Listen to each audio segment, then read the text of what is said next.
Good morning, good afternoon, good evening बच्चों, कैसे हो आप सब? आप होप सो आप सब बहुत ही मजे में होंगे। तो चलिए शुरू करने जा रहे हैं one of the best important chapter, जिस चैप्टर का नाम है लिमिट।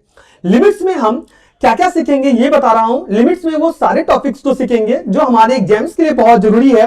बेसिकली तीन चीज आता है, मेथड ऑफ फैक्टर्स आता है, मेथड ऑफ सब्स्टिट्यूशंस आता है और मेथड ऑफ रेशनलाइजेशन आता है। इन तीनों से रिलेटेड क्वेश्चंस एग्जाम्स में आते हैं। सारे क्वेश्चंस मैं बहुत ही सिंपल तरीके से आपको सॉल्व करवाऊंगा, जिसे सॉल्व करने के बाद आप बिल्कुल ही कॉन्फिडेंस फील करोगे और आपको ऐसा लगने लगेगा जो लिमिट्स के कोई भी क्वेश्चन अगर एग्जाम्स में आते हैं तो मैं आसानी से इसको सॉल्व कर सकता हूं।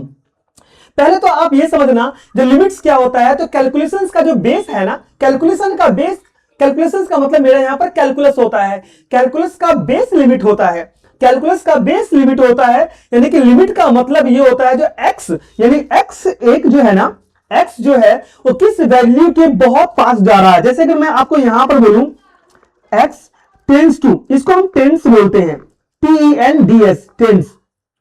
इसका मतलब क्या होता है, एग्जैक्ट वैल्यू पे पहुंचना जरूरी है नहीं है। मतलब अगर मैं बोलूं जो आप एग्जैक्ट डेस्टिनेशन पे पहुंच जाओगे जरूरी नहीं है, बट उसका क्लोज हो रहा है, मतलब उसके क्लोजली जा रहे हैं। जैसे मेरे को यहां पर एक मैं एग्जांपल लेता हूं। जैसे मैंने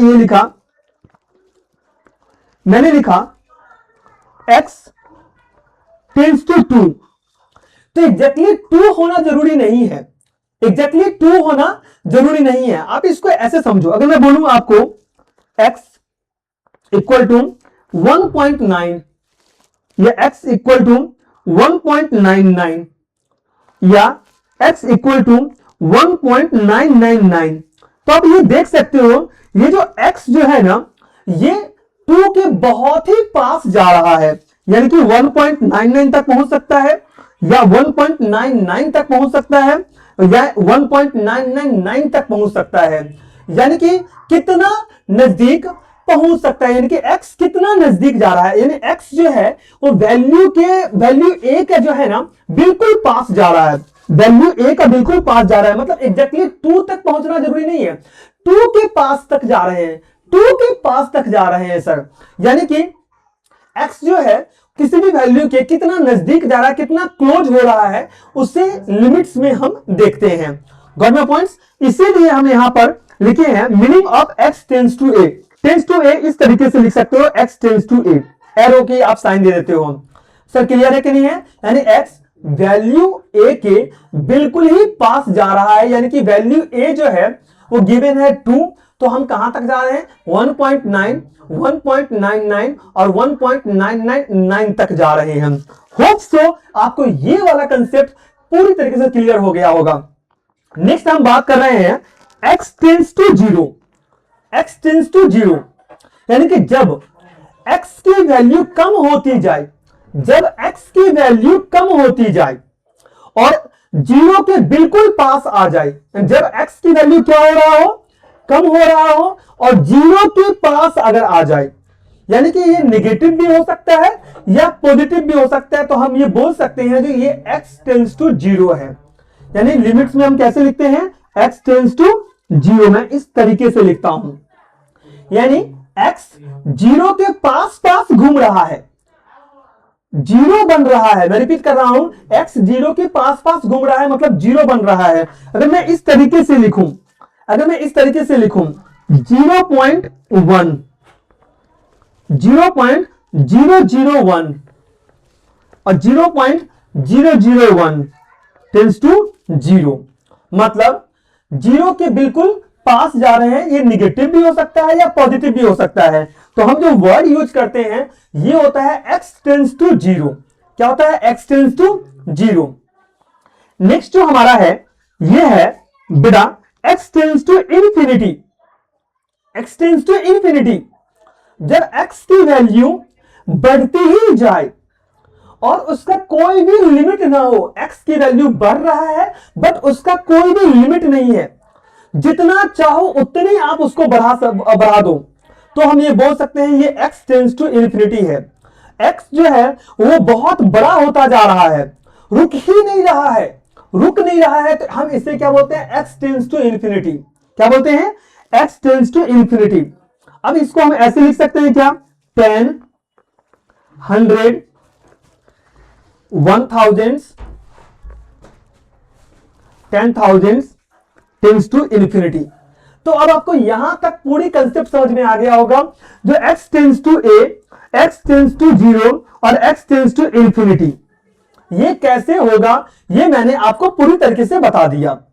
यानी कि यहां तक कोई डाउट आपका नहीं होनी चाहिए। जो x tends to a, x tends to 0 और x टेंस टू इन्फिनिटी होगा तो सर हम कैसे कैलकुलेशंस करेंगे। अब हम मेथड ऑफ फाइंडिंग लिमिट्स बात कर रहे हैं। जब x टेंस टू a होता है, जब x टेंस टू a होगा तो a जो है ना वो फाइनाइट नंबर होनी चाहिए। a क्या होना चाहिए? a जो है वो फाइनाइट नंबर हो। मैं रिपीट कर रहा हूं, जब x टेंस टू a होगा तो a जो है ना वो फाइनाइट नंबर होगा। इसके लिए 3 इजी मेथड होता है जो हम यूज करते हैं। 3 इजी मेथड है जो हम क्या करते हैं, यूज करते हैं। जिसमें पहला मेथड जो है ये है मेथड ऑफ फैक्टर्स। पहला मेथड क्या है? Method of factors. दूसरा मेथड है मेथड ऑफ सब्स्टिट्यूशंस और तीसरा मेथड है मेथड ऑफ रेशनलाइजेशन। सबसे इजी मेथड होता है मेथड ऑफ सब्स्टिट्यूशंस। मैं रिपीट कर रहा हूं, सबसे इजी मेथड होता है मेथड ऑफ सब्स्टिट्यूशंस। सबसे इजी मेथड यानी x की जगह डायरेक्ट a पुट कर दो। जहां जहां पर x रहेगा ना उसकी जगह पे क्या पुट कर दो? a पुट कर दो। जैसे मैं एक एग्जांपल के तौर पे समझाता हूं। अगर मैं लिखूं limit x tends to 2 x plus 3, हम बात कर रहे हैं मेथड ऑफ सब्स्टिट्यूशंस का। अगर मैं ये लिखूं तो पुट x इक्वल टू 2, तो x की जगह 2 पुट करो। 2 प्लस 3 कितना होता है?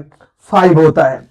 इसे बोलते हैं मेथड ऑफ सब्स्टिट्यूशंस। यानी कि x की जगह कुछ नहीं करना है, जो वैल्यू गिवन है ना a की वैल्यू जस्ट हमें वो पुट कर देना है।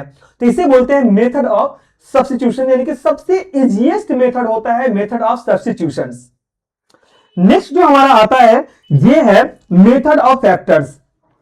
मेथड ऑफ फैक्टर्स क्या होता है?